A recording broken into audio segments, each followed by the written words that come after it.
How I spend my money is none of your business.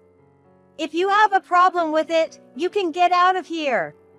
My mother-in-law, who firmly believes the money I earn is hers and spends it as she pleases.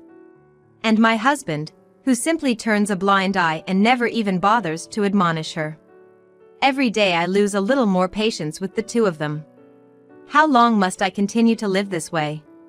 Honestly, I've been at my breaking point. Fine. I'll do as you say. I'll leave this house. Please never contact me again. My name is Ruby, a 34-year-old remote worker. 2 years ago, I married my husband Matthew, and now we live together with his mother. Matthew was raised in a single-parent household, apparently had a hard time growing up, and told me he had endured countless hardships. I want to make things easier for my mom, Matthew would often say during our courtship, and I fell for Matthew because of his gentle side. Being an only child myself, perhaps because I was the sole recipient of my parents' love, I had feelings of gratitude towards them and wanted to repay them in some way. Maybe that's why Matthew and I were able to sympathize with each other on that point. Afterward, we, who had been co-workers at the same company, decided to get married after a few years of dating. We talked about various things for the future after getting married, like where we would live, or saving money to buy a house, but our workplaces were far from both of our parents' homes, and we didn't even imagine living together at the time. Also, the first time I met my mother-in-law was during our marriage proposal, and her impression was far from the kind mother Matthew always talked about. To be honest, I felt she was someone I should absolutely avoid. So, you're Ruby, Matthew's fiancé? You're not what I imagined. I'm disappointed. I thought you were a cute, petite woman with a lovely smile. Huh? That's what my mother-in-law blurted out, barely paying attention to the greetings. Sure, at 5 feet 6 inches, I'm a bit tall for a woman, and my appearance is more stylish than pretty. Apparently, I wasn't what my mother-in-law had in her mind. Still, I never imagined being critiqued on my appearance at a first meeting.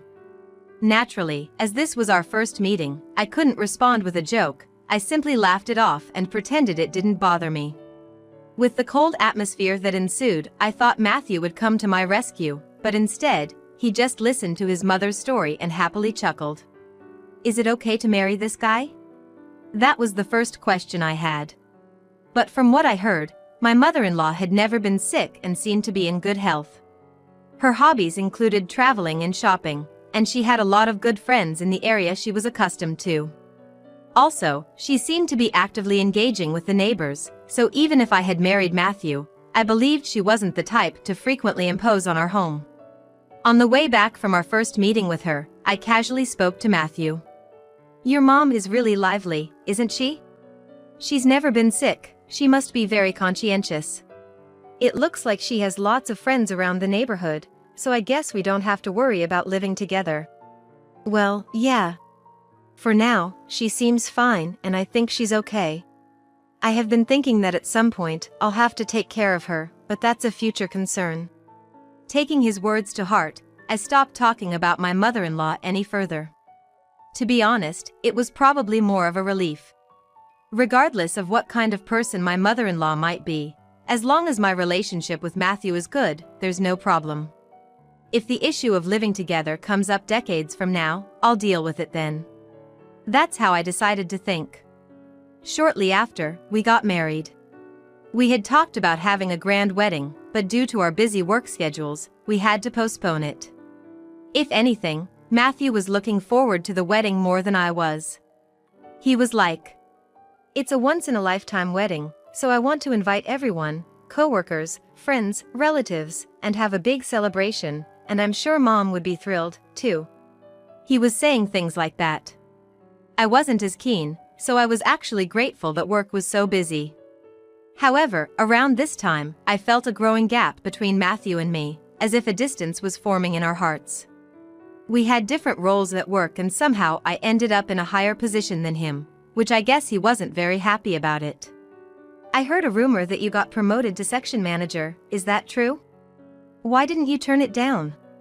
You're going to quit when we have a baby, right? Quit work? I've never even thought about that. We agreed we would both continue to work after marriage, didn't we? I understood that it was pure jealousy towards me, but I stayed silent, thinking that saying anything more would just hurt Matthew's pride. It was the only way to keep the peace. Our relationship remained awkward after that, and then Matthew said something utterly incomprehensible. I've thought about it, and I want you to stay home and take care of the household. So quit your job and make things easier for me to work. Somehow, I had a hunch he might say something like that, and it was spot on. According to a good colleague, Matthew was apparently upset about my promotion and had been complaining quite a bit at work. He had been saying that I don't do any housework, that I laze around at home, that he does all the cleaning and laundry, even prepares all the meals. No, that's not true at all. Matthew has always left all the cleaning and laundry to me. He hasn't even pressed a button on the washing machine. While I thought this to myself, I couldn't tell anyone, and before I knew it, I was seen as a wife who had abandoned housework. Naturally, I wasn't happy about the bad rumors, so I confronted him directly. Can you stop spreading weird rumors about me? That I don't do any housework. That's absolutely not true. I'm the one doing everything, right? I even prepare your lunches every day. I raised my voice, which was unusual, and he seemed surprised at first, but then he immediately retaliated. See? You never try to support me. That's why you can't handle anything. It's impossible to balance work and household chores, so just quit your job. I was too shocked to retort. What's going on in his head? I had more to say, but I decided to hold it in that day. But even after that, Matthew kept insisting I should quit my job. If you say you won't quit your job, then we can divorce. I talked to Mom, and she said you should quit your job and take care of the household perfectly, too. Matthew, unsatisfied with just gossiping about me at work, had taken to blabbing to his mother about every little thing. It was ridiculous. Yet, despite it all, I stubbornly continued working. I couldn't bear the thought of our marital relationship falling apart. After a lot of thought, I finally decided to quit my job. However, in return, I made it clear that I wanted to work from home. He didn't object. Huh? Working from home? Isn't that what people do to earn chump change? Well, if you're satisfied with that, I'll allow it. But I've got some conditions too. My husband grinned ominously. I was on edge, wondering what he would say next. What do you mean, conditions? I'm quitting my job, isn't that enough? What more do you want from me? How did my husband, Matthew, become so obnoxious? I can't even pinpoint when his personality took such a terrible turn. He started to resemble his mother so much, it's become a hassle just to talk to him. Well, my mom is moving in with us next month. Her lease is up at the end of this month. So, she'll be living with us. Hope you don't mind. What? Is he serious? This can't be happening. However, everything seemed to have been planned out so meticulously that there was hardly any time for me to say wait a minute. The very next day, my mother-in-law called me. And she was like, Ruby, I guess you've heard the news. I'll be moving out of my place at the end of this month. It's all quite sudden, but I'm counting on your support. She sounded so pleased with herself. Matthew, too, seemed thrilled as he overheard our conversation. In essence, his plan was to have me quit my job and take care of the two of them. I saw through his scheme right away. His mother said she would move in at the end of the month, but sure enough, she vacated her apartment within a week and moved into our house.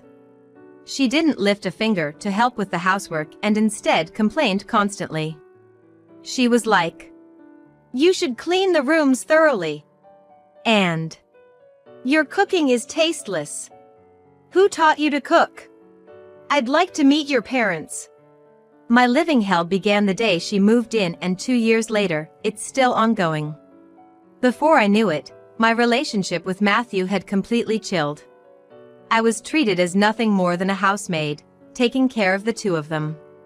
What I realized after living with her is that she is a big spender. She has a weak spot for designer brands, and she buys something new every time a new collection is released. She has more shoes, clothes, wallets, and bags than I can count. I tried talking to Matthew about it, but he brushed me off and he was like, "Mom's always been into fashion." Well, as long as she's happy, what's the harm? By this time, neither Matthew nor my mother-in-law were contributing a cent to our household expenses. Matthew was using the money he earned for himself and my mother-in-law. As soon as she received pension, she would go shopping. I was fed up with the monotony of everyday life, even questioning what I was doing living here. Amidst all of this, my mother-in-law and Matthew proposed something outrageous. "Hey, Mom and I are thinking about going on a trip for a week starting next month. A vacation in Cancun, pretty cool, right? We'll even get you a souvenir." What? I was taken aback by the sudden announcement. Turns out, that day was my birthday. How come forgetting my birthday and going on a vacation to Cancun? That's unthinkable. You're kidding, right? You do realize what day it is, don't you? When I said this, my mother-in-law walked over and was like, "Of course we do. You even marked it on the calendar, right? Your birthday, isn't it?" But, such things don't really matter anymore. They laughed and smirked as they looked at me. Annoyed by their attitude, before I knew it, I was blurting out my frustrations. Enough is enough! A vacation when you don't even pay for the living expenses? I've been paying for everything these past 2 years. After all, you made me quit my job, isn't that strange? My face was bright red with anger, and I felt I could barely control myself. But they didn't care. My mother-in-law was like, "How I spend my money is none of your business. If you have a problem with it, you can get out of here. There's no proof you've been earning money in the first place." That was her response. Even though they were living off the money they took from me and spending it as they pleased, they dared to say such things. And my husband, who ignored my mother-in-law's words and didn't even bother to intervene, was like, "You were the one being supported, weren't you? You might have had to use some of your savings recently, but don't get all high and mighty." I was fed up with these two people in front of me. How long do I have to live like this? Honestly, I'm at my wit's end. Fine. I'll do as you say. I'll leave this house. Please never contact me again. Matthew, this is the end for us. We're getting divorced, a divorce. Perhaps they were waiting for me to leave all along. They were grinning as if they had succeeded in their plan. Then, to my astonishment, my mother-in-law was like, "Perfect. Actually, we called a locksmith today. We were thinking about changing the locks after getting rid of the nuisance." That's what she said. I don't know what kind of plan they had, but it seems they conspired to kick me out of this house today. Mom, that's incredible. I didn't expect Ruby to decide to leave at this moment. She's unexpectedly tenacious. I thought we'd have a tougher time, but it's all good, isn't it? These two clueless individuals were seemingly expecting to live comfortably in this house once they kicked me out. As if it would go so smoothly. "In less than an hour, the movers will arrive, so can you pack your stuff quickly? I'll dispose of the larger items as bulky waste, so please only take what you need." Oh, sure. Okay. I don't mind you changing the locks. But, you both might want to get ready in various ways, too. I told them something ominous. Of course, they didn't seem to understand, and after that, I quickly left the house. After leaving, I had mountains of things to do. Honestly, I was so irritated that I was furious, but I was thinking of a way to calmly and carefully send these two to hell. Having made the rounds to various services, I decided to enjoy living in a hotel until I found a new place. I've hardly been able to afford luxuries before, so I decided to spend a few weeks in a luxury hotel suite. Feeling like a celebrity, I was excited about what was to come. And then, a few weeks later, I finally got a call. From the two of them, their voices sound completely desperate. Hello? Hey. Oh, that's me, Matthew. Oh, hey. What's up? Have you by any chance received a bunch of something? They sounded completely flustered, their voices shaking. And it seemed like my mother-in-law was right there with him. I could hear a voice in the background. So? What do you want? Well, what do I want, you ask? You should know, right? We got a call from the lawyer about a divorce, and also an eviction notice within a week. This is too much, no matter what. I never even said I wanted a divorce. This is just too selfish. Let's make up each other. Matthew, about to cry, was asking for reconciliation, even at this point. From my perspective, I was like, what's gotten into this guy? After all, they forcibly took over the house I had been living in, changed the locks, and drove me out, and I was the one who owned the house. And my mother-in-law was pretty flustered, too, and she took over the phone to try to persuade me. Listen, Ruby, the divorce thing is a lie, right? Matthew and I, we didn't mean what we said like that. You understand, right? We just said it as a joke, but you're taking it seriously. Matthew's as Matthew does, but my mother-in-law is apparently quite an oddball, too. Well, I guess it's like the saying, the apple doesn't fall far from the tree, you know? Well, considering I was the one who got kicked out, there's no way I can make up with you. And all this time, you've been using my money, so don't mess around. Huh, but isn't that money what Matthew earned? Whatever I use the money my son earned on, that's none of your business, right? Even after explaining it before, she still seems to be completely clueless.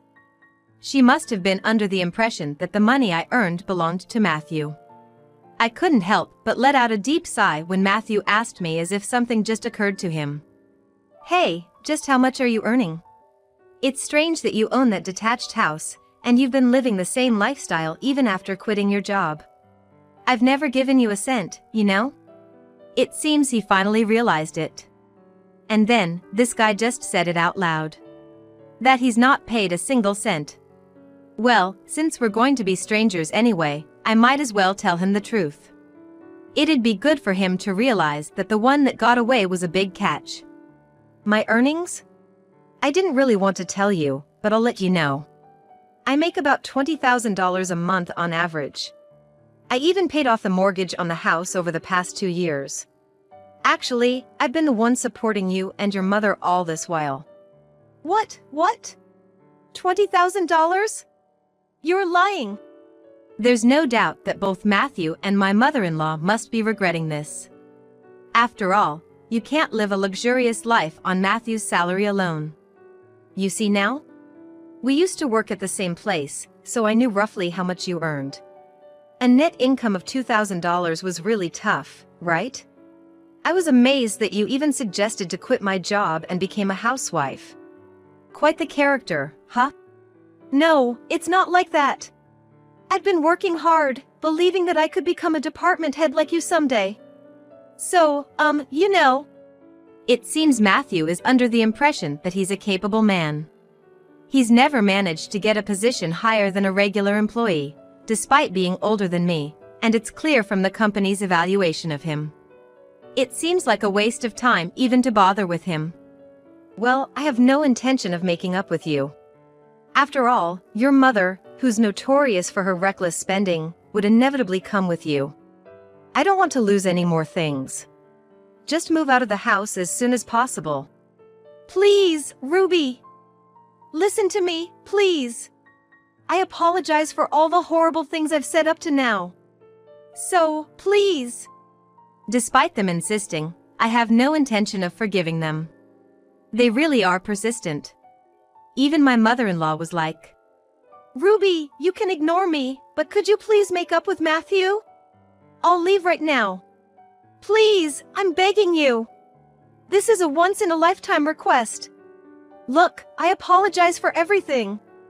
It seems my mother-in-law was apparently crying. Of course I won't change my mind whatever they say. So, I told you it's impossible. Anyway, I'm busy, so I'll talk to you later. Irritated, I hung up the phone. Knowing how stubborn I can be, Matthew didn't push me further. And as I told him, he soon found a new place to move to.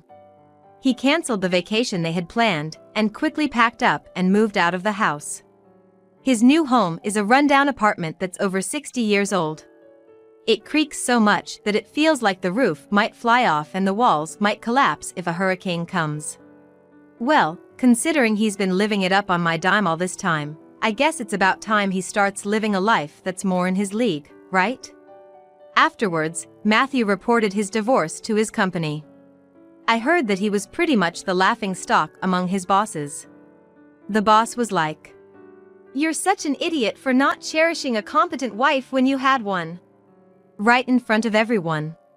It seems like he's been whining about me all this time, but in reality, no one believed his stories. I hear they even told him that he got what he deserved for driving me away, right in his face. Hearing that story, I must say, was pretty satisfying. Ever since then, I've bought myself a brand new condo and I've been enjoying new life. With the freedom to spend my money and my time as I please, I'm planning to aim for even greater heights in my career.